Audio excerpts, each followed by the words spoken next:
Hi hello welcome to our channel VN creativities. இன்றைக்கி நம்ம சேனலில் எதை பற்றி பார்க்க போகிறோன்னா, நான் செஞ்ச ஒரு சொதப்பல் சிக்கன் கிரேவியை எப்படி ஒரு சூப்பர் சிக்கன் கிரேவியாக மாற்றினேன் அப்படின்றத பற்றி தான்.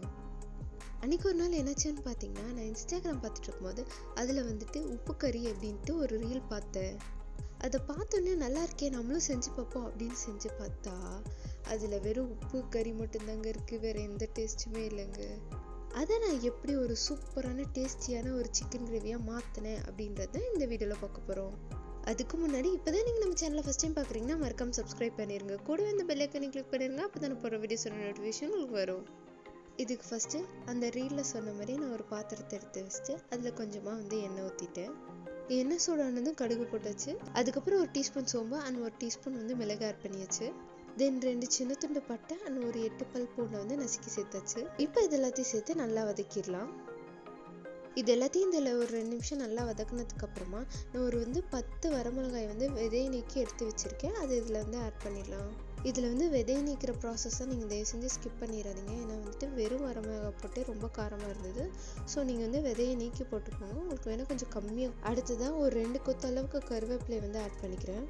இப்போ இதெல்லாத்தையும் சேர்த்து ஒரு வதக்கிடலாம். அடுத்ததான் நான் ஒரு 20 சின்ன வெங்காயத்தை தோல் உரிச்சு வச்சுருக்கேன், அது இதோட ஆட் பண்ணிடலாம். இப்போ இதெல்லாத்தையும் சேர்த்து இந்த எண்ணெயிலே நான் நல்லா வதக்கிடுறேன். இந்த சின்ன வெங்காயம் நல்லா வதங்கி அதை கண்ணாடி பதம் வரணும், அந்த அளவுக்கு இதை நம்ம நல்லா வதக்கிடணும். பாருங்க, சின்ன வெங்காயம் எந்த அளவுக்கு நல்லா வதங்கி வந்திருக்கு அப்படின்ட்டு அது நல்லா டிரான்ஸ்பரண்டாக மாறிடுச்சு. இப்போ இந்த ஸ்டேஜில் சிக்கன் ஆட் பண்ணிடலாம். நான் இங்கே ஒரு 1/2 கிலோ அளவுக்கு சிக்கன் ஆட் பண்ணியிருக்கேன்.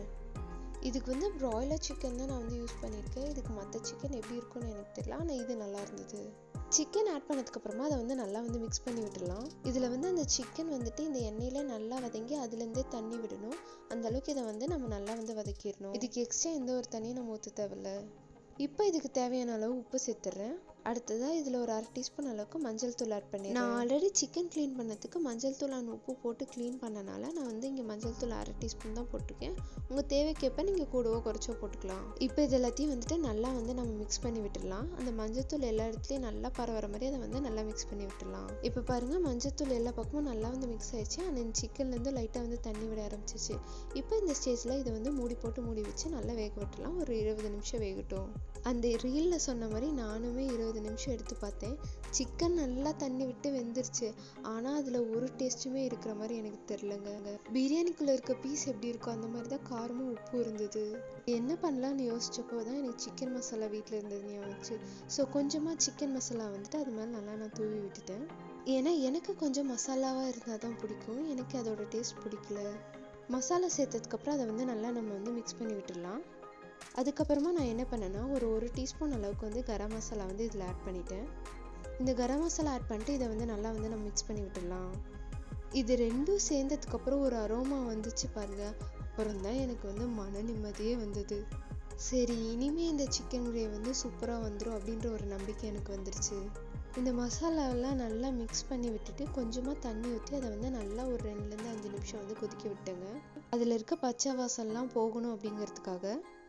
அது நல்லா கொதிச்சதுக்கப்புறம் எடுத்து பார்த்தா சிக்கனும் நல்லா சாஃப்டாக வெந்திருந்தது அண்ட் நல்ல ஒரு அரோமா வந்துச்சு.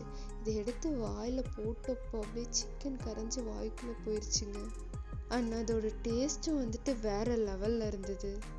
அப்புறம் தான் எனக்கு தோணுச்சு, இது ஈஸியாக இருக்கேயா அப்படின்ட்டு.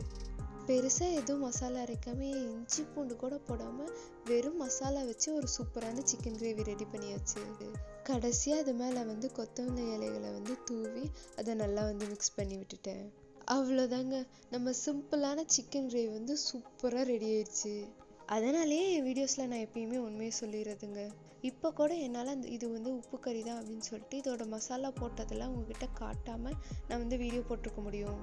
ஆனால் நான் அப்படி செஞ்சிருந்தேன்னா இதை நீங்கள் செஞ்சு பார்த்து கண்டிப்பாக என்னை திட்டிருப்பீங்க. ஏன்னா இது ரொம்ப காரமாகி வயிறு எரிச்சலை உருவாக்கிடுது.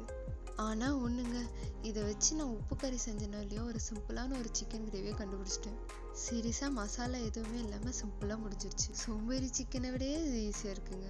உங்களுக்கு தெரிஞ்ச யாராவது ரொம்ப சிம்பிளாக சிக்கன் கிரேவி பண்ணணும்னு நினைக்கிறாங்கன்னா உங்களுக்கு இந்த வீடியோ ஷேர் பண்ணுங்க. அண்ட் நீங்களும் இது செஞ்சு பார்த்து எப்படி இருந்ததுன்னு எனக்கு சொல்லுங்கள். இந்த வீடியோ பிடிச்சதுன்னா லைக் பண்ணுங்கள், ஷேர் பண்ணுங்கள், கமெண்ட் பண்ணுங்கள், மறக்காமல் சப்ஸ்கிரைப் பண்ணிடுங்க. தேங்க்யூ ஃபார் வாட்சிங். Bye bye.